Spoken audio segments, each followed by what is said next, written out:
Davis Cup.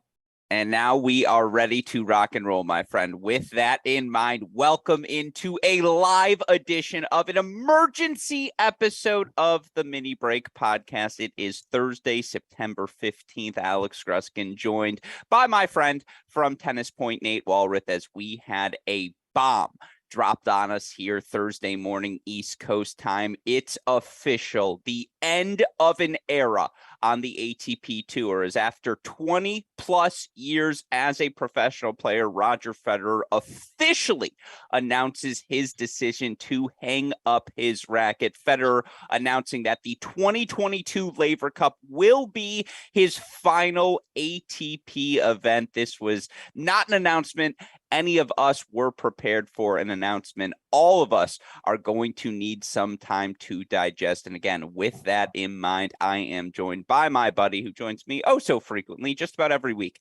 on our Mini Break podcast. Of course, you know him as the Pied Piper of all things happening over on Tennis Point social media. It's our friend, Nate Walroth. Nate, welcome back to the show. Your initial reaction to this news this morning. Where were you when you found out? I was getting ready to get in my car, and I remember, I think you texted me pretty quickly. I mean, I saw you texted me, and then I saw a couple more texts come through and checked social media and put my bags in the car and walked back in the stairs. And I was like, we probably should get a emergency podcast up and running here very soon. Yeah, no doubt about that. Of course, you're going to be joining me on the Mini Break later today to talk about all things Davis Cup. But yeah, it was about, 8:30 a.m. I was getting up, refilling my water, and I'm sort of looking through social media. And yeah, I look and there's, a formal letterhead on Roger Federer's social media, which to me immediately was a red flag of, okay, this is some sort of announcement. Is he announcing because of the knee he's pulling out of Laver Cup? Is he announcing he's shutting things down for the 2022 season, focusing on 2023? What could this letterhead possibly indicate? And then, of course, of all the things for it to indicate, Nate, it's that Roger Federer is retiring. And, it was about a 4-page letter, I should say 4 images that he offered to all of us. I don't want to read all of them here. I do want to read one of them for all of our tennis fans tuning in. And we appreciate all of you who are turning to us here at Cracked Racquets for your therapy session. God knows we all need it right now. Roger Federer, again, addressing his fans, to my tennis family and beyond, of all the gifts that tennis has given me over the years, the greatest, without a doubt, has been the people I've met along the way, my friends, my competitors, and most of all, the fans who give the sport its life. Today, I want to share some news with all of you. As many of you know, the past 3 years have presented me with challenges in the form of injuries and surgeries. I've worked hard to return to full competitive form, but I also know my body's capacities and limits, and its message to me lately has been clear. I am 41 years old. I've played more than 1,500 matches over 24 years.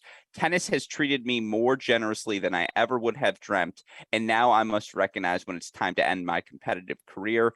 The Laver Cup next week in London will be my final ATP event. I will play more tennis in the future, of course, but just not in Grand Slams or on the tour. And look, does that leave the window open for him to perhaps play the Laver Cup for the next decade? It is his event. Would it shock me if we see him pop up in doubles, at least for the next 3 years? No, not at all. But that's pretty definitive writing there, Nate. Again, Roger Federer hanging up the racket. We're not going to see him on the ATP Tour anymore.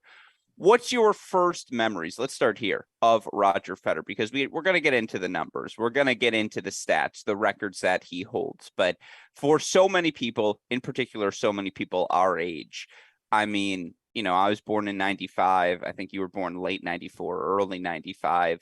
For the majority of our tennis viewing lives, Roger Federer has been a part of it. Again, he played his first career ATP match, I want to say 1997, 1996, something like that. And, or maybe it was 1998, but the point being, the prime of his career, 2003 through 2018, that's the majority of our tennis viewing lives. And I feel like everyone our age, everyone who's a tennis fan right now has some sort of Roger Federer memory. I'm curious what your first is.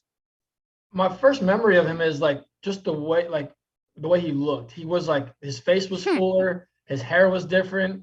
He didn't look like he was not as like suave and like he didn't have the elegance factor yet. He was still kind of coming into his own. He obviously had the beautiful backhand still, and you could tell he's going to be special, but like there wasn't that aura that surrounds him like it does today. I think my first like where I can pinpoint my first match was probably the 2008 Wimbledon, where I was like, I mean, I remember matches before that, but I remember being dialed in. Like the hype was there. He was already Roger Federer. He was going to be known as one of the greatest players of all time. It was already kind of established at that point where this guy was something different, and it brought casual fans like you and I always talk about. It brought so many casual fans to the TV screen. I remember I was in Hilton Head on vacation at my aunt's wedding, and like everything stopped. It didn't matter like that there was a wedding celebration going on. Like this was what we had to be focused on for the next 4 hours plus. And I'm a Rafa guy. Like I've always been a Rafa guy until over time I grew to appreciate what Roger had done for our sport and for athletes, and just I mean he's just everything that he stood for. And I think that's where I came to like where I am now, where it's like there's a sadness that comes with the end of this, like just like we've come to the end of the Serena Williams era. Tiger Woods seems to be slowing down. All these constants and people that have been so consistent in our lives, performing at the highest level, are now their careers are kind of coming to an end. And we've had so many legends that we've been able to grow up watching, whether it's Tom Brady, Serena Williams, Tiger Woods, Roger. I mean, all LeBron. It's like when we lose a legend, especially one that did it with such class and did it the right way, it hurts a little bit, especially when it's in our sport and someone that brought so many people to our game. And it's a crazy time right now. No doubt about that. And you're right, to have Tom Brady, Serena Williams, and Roger Federer all retire within the same year. Now, obviously, Brady came back, but you're right. Those are the athletes of our generation. And, for me, and I don't remember why we were in New York, but 2005, early in the year, for some reason, my family was in New York, maybe a vacation, maybe work, whatever it may have been. And the Australian Open was going on late at night. And that was the year semifinals. It was number 1 seed Roger Federer versus number 4 seeded Marat Safin. The 2 seed was Andy Roddick, the 3 seed Leighton Hewitt. And I remember my older brother and I convincing, and my mom was always the easy bargain. If you asked her, you're probably going to be allowed to do it. And it was like, can we stay up and watch these tennis matches? Because it's 1 and 4, 2 and 3. Like they're really good. Do you mind if we watch? And we did.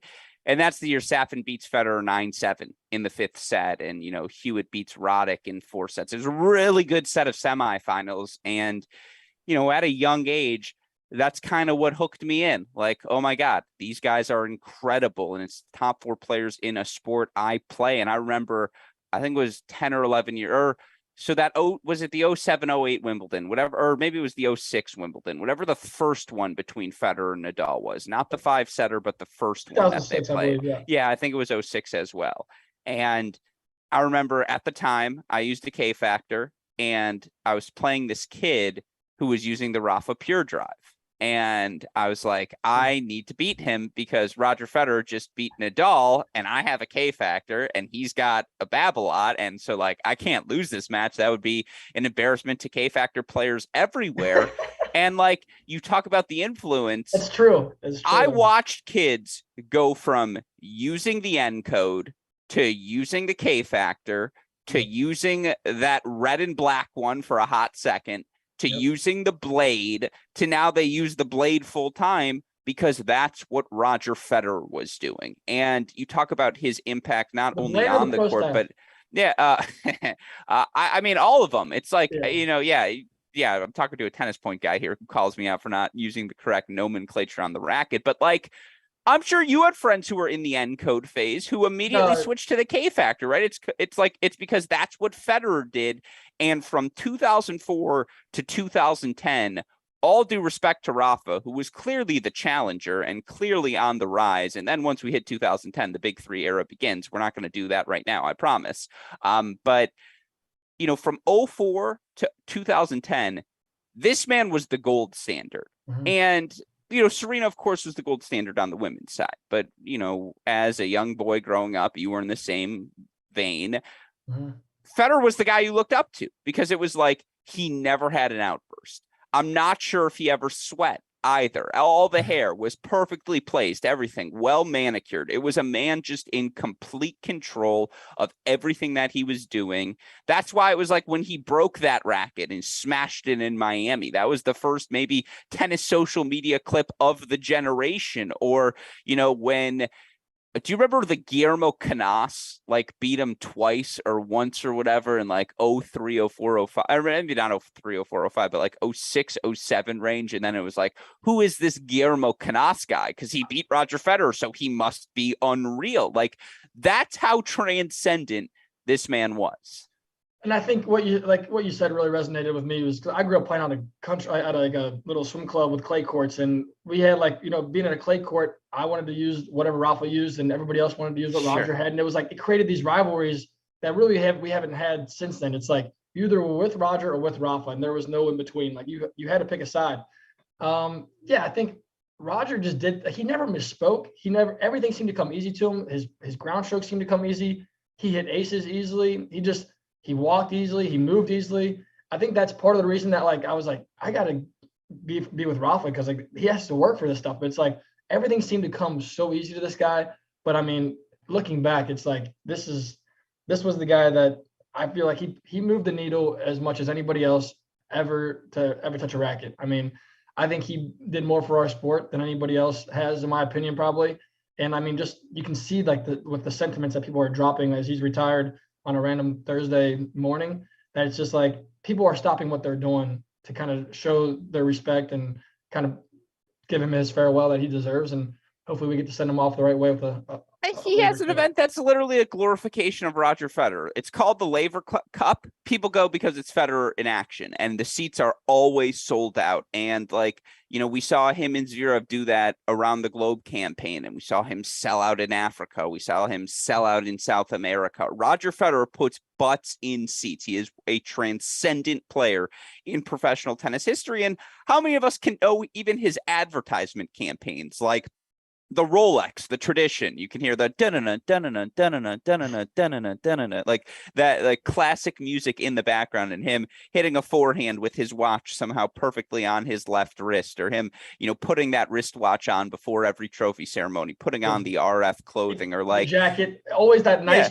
the jacket, the custom jackets always got me. I'm like, or like I was convinced I was going to go to airjets.com because I was like, well, Federer does it, so like I think I'm going to be loading up on jets. Or like, should I be shaving with Gillette because it's Woods, it's Federer, it's Beckham? Like, that's a pretty good crew to have as your marketing campaign. Like, that was Roger Federer, and a guy who, despite the fact that it's professional tennis, not the revenue driven by a professional basketball, a professional football, professional soccer, certainly here in the United States, Roger Federer is constantly in your top 10 list of highest grossing male athletes year after year after year. Roger Federer is a brand. And again, shout out to Tony Godson. You can, on two hands, identify the amount of brands that have emerged from professional tennis, not only this century, but over the course maybe of tennis history. You think of people like Billie Jean King and Arthur Ashe, Jimmy Connors, McEnroe, to some extent, I suppose Chrissy Everett back in the days, a little bit before us. But, again, Agassi, like Sampras, Serena, Federer, like that it's a very elite list. Mm-hmm. No, and it's like we also lose, in my opinion, the institutional knowledge. It's just like 25 years of tennis. He is the thread from the 90s to now, gone. The life that he lived, I mean, traveling all across this globe, playing sport and speaking 35 different languages. It's like he's a rock star like we've never seen before. I mean, he's beyond a superstar. I mean, it doesn't matter what country he's in. He speaks your language. He relates to your people. He brings your country to the courts. And I mean, how many other people, like he literally had, I don't know how they did it, but they created a court that had half grass and half clay because what he was doing was so special. And it was the greatest rivalry in sports history, in my opinion, where they had to create a facility that was based on the strengths of two of our greatest athletes to ever touch a racket. And it just put on a spectacle. And it's like, we're not going to, like, that probably doesn't happen ever again in our lifetime where they catered to the two greats of our sport. And I mean, Roger just moved the needle in a way that we may never see again. And I mean, have you ever had the chance to be in a presser with Roger? I have. And I've said this before. There are the people who kind of glow, where there's just this aura around them when they walk in the press room, and you're just like, oh my gosh, like I get it now. And Federer's one of those people who just walks in and everything stops and everything surrounds him. I remember there was the video a couple months ago. He was out to dinner and it was some guy's birthday, and the guy had a Federer tattoo, and he showed it to Roger, and I Roger's like, remember. dude, that's awesome. Yes, Like, I and remember again, this. that's Roger Federer. And it, like, I've never seen him do the wrong thing when the camera is on. And maybe it's because he is the most polished human in the world. And how much of that is real? How much of that is a persona for the camera? And he's just perfected that persona. I get, like, again, sometimes it is a little manufactured. At the same time, then he has that little wry smile on his face where Yep. you're just like, nope, never mind. That's just Yep. Roger. It's That's real. just how No, like it like, is real. it's real. And it's like, I don't think I believed that it was real until 2019. I actually just put up a social post on my Instagram where, like, I don't like to get like all sentimental or whatever with this type of stuff, but it's like, I was in the 2019 press room when he came in and played. He had a first win against Lanerjo, or I forget the guy's name, but then he played Rublev in the second round. But before that match, he came in and it was my first experience ever in a press room, first media experience ever. And I'm sitting like in the back where the doors are for the media room. And when he opened the door, like I'd sat in a few pressers already that day. Usually the media kind of continues onto their laptops, continues tweeting out some stuff. They're like kind of like in their own world.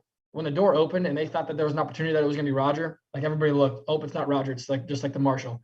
The next time everybody looked and it was Roger, nobody took their eyes off this man the entire way from the time he opened the door to when he got on the podium. And it was like this aura, this awe factor, this level of like, you just all eyes, all ears on this man from the time he stepped in there to the time he walked out there. And it's, I mean, we all get nervous every once in a while, but I've never been nervous to the point where I'm not able to get words out. And like, I remember the ATP guy was like, we're taking 8 questions, 7 hands fire up real quick. And I'm the young guy. Like, we know the media rooms, it's a lot of guys that have been there for 20, 30 years. And being the young guy, it's not easy to kind of throw up your hand. And I mean, I had no idea what I was going to ask. So I raised my hand being the 8th guy. I was like, I have no questions in my mind.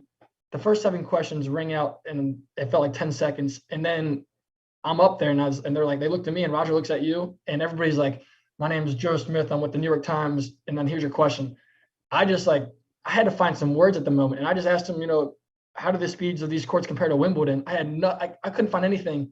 And Roger had never seen me before, obviously, doesn't owe me anything. And he just gave the most detailed, most interesting answer. And just looks you in the eye the whole time. And you're just like, from that moment on, I was like, this is why this guy's different. This is why he's done what he's done for our game. And I was a fan from then on. And it's like, I never felt that before, where it's like, I couldn't get words out of my mouth and I didn't even know the person. It's like, that has never happened to me before. And I think just the way he carries himself, like, he's so real. Like, most of these guys, they're kind of up there, they're talking, they're looking around, like, he's looking right at you. He's trying to give you the best, most thoughtful answer he can give you. And he doesn't owe any of us that. And he doesn't owe any of us that. But I mean, he does things the right way. And I think I'll miss that about him. I mean, and it made me, like, I think it's a big reason as to why I'm still trying to grow this game of tennis and working in tennis, is just because I was like, if the guy at the very top is giving someone like me a chance, then like, this is kind of the place for me to go. Yeah, no, I totally get it. And again, that's what he's meant to the sport subjectively. Let's look at some objective stats before we wrap this emergency episode, because we'll have some more time to dwell on this over the course of the next month as we prepare for Laver Cup. Oldest number 1 in ATP history. And, again, this is an unofficial stat. I'm fairly certain there are only 2 players who have won matches on the Pro Tour in 4 different decades: Serena Williams and Roger Federer. That's your list, because 90s, 2000s, 2010s, 2020s, both managed to do it. It speaks to just the longevity. The fact, only player to reach 4 Grand Slam finals in one season 3 different times. And the fact that for Roger Federer, he did that, 06, 07, 09. I mean, 3 and 4 years. And that's not, and other than 06, 07, 09, you could argue aren't even 2 of his 3 best seasons. of his career. You continue to look again for Roger Federer. The numbers are laughable. He's the only big three player with 5 slam titles at 3 different slams. He made 18 of 19 slam finals from the 2005 US Open to the 2010 Australian Open. So you want to talk about why he's synonymous with success? While so many people your my age, Nate, think about him when we think about the big matches, it's because for more than half a decade, if it was a Grand Slam final, Roger Federer was on one half of the net, and it didn't matter if it was Djokovic or, Del Potro. Well, I guess Del Potro did matter, or I should say Davydenko or Roddick or any of these guys. Didn't matter who was hot that event. You were losing to Roger Federer. Ultimately, in the final, of course, he's got the most consecutive Grand Slam semifinals reach, most consecutive quarterfinals reach, most Wimbledon titles, 6 World Tour Finals titles, most at the World Tour Finals amongst the big 3. You also look for Federer again, arguably the best 3-year run in professional men's tennis history. From the start of 2004 to the end of 2006, Roger Federer, 247 and 15. That's a 94% win percentage overall. 247 and 15 overall. Won 8 majors, went 73 and 4 at the slams in 12 total majors played. He played 49 total events, Nate, from January 04 to November 06. He made the finals of 39 of those 49 events. 52 top 10 victories. It's just like, and that, okay, so that's January 04 to 2006. A decade later, more than a decade later, 2017, he wins 2 slams at the Australian Open, at the 2017 Wimbledon. Of course, he wins that 2018 Australian Open, his final slam title over his greatest of rivals in Rafael Nadal. Excuse me, that was the 17 final. 18 final, he beats Marin Cilic, obviously. I mean, again, like, what more? How many players don't have slam titles because they played in the era of Roger and Rafa and Novak? You think about the guys like the Ferrers, the Berdiches, the Tsongas of the world, who for a generation were just shut out because Roger Federer wouldn't go away. I mean, again, statistically, he had match points in 2019. Yeah, he was right. Exactly. 3 years ago. It's at 38 years unbelievable. old, he's playing good enough to beat arguably, I mean, obviously top 3 player, but another great. I think the thing that I will remember most is Roger played in the greatest era of tennis history. He overlapped with Sampras, Agassi, Henmans, those guys. And then he came in with the Murrays, Novaks, Rafas, Saffins. I mean, James Blake, Roddick. I mean, he played against so many legends, and he dominated that era like we've never seen before. And I think he raised the level of tennis. I think he set the bar so high that he brought the level of training and the level of commitment to his body, his work ethic, and just his love for the game. It changed our sport forever. And I think that's what I'll remember him most for. Is this was the most competitive era, in my opinion, of all time, just given the greats that we've seen come through and the athletes that have come through. And he outlasted all of them. And he did it in a way that we won't ever forget. And just the class and his aura is just going to live on forever. And I know we'll see him again. I mean, obviously the Laver Cup is going to be awesome and it's going to sell out and he'll bring a bunch of energy. The fans will be electric, but I hope we get to see him interact with tennis in another way, and whether it's in the broadcast booth or as a coach or whatever. We'll just have to see what Roger has next. But he's got 2 sets of twins. I'm sure they'll be on the court here soon too. Shows up to the 2021 Wimbledon, 39 years old, has played fewer than 10 matches on the year, and stumbles his way into the quarterfinals.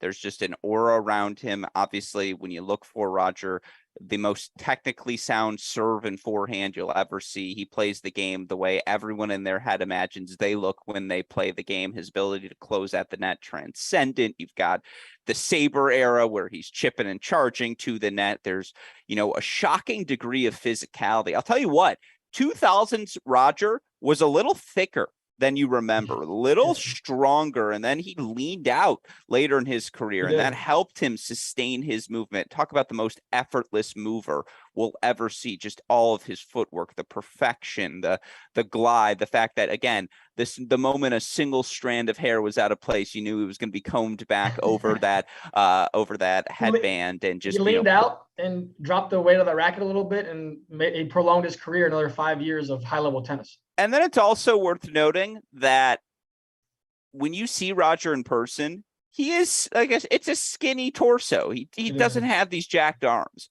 But Huge then forearms.